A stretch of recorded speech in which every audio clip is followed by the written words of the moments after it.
isot kami, pero nagpadayon gihapon, kay pamilya kami, gikan sa gaganga amahan, sa neta nga inahan.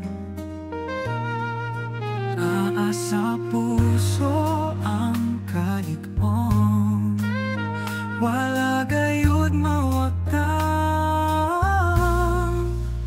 kagawasan sa pagtango para sa tanan sa atong panagiusa.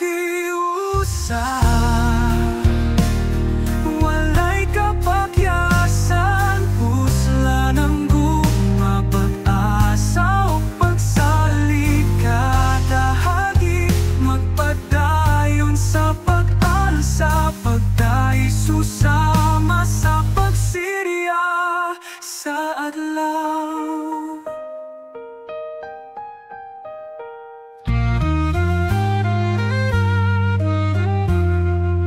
Remark na anak mo sa paglaom, naranga ginikanan, kanunay nagsalong sa atong mga pangandoy. Di kami mabangkarote kaysa atong puwersa, walay makapugong o hadlang. Magauban kita sama-sama nga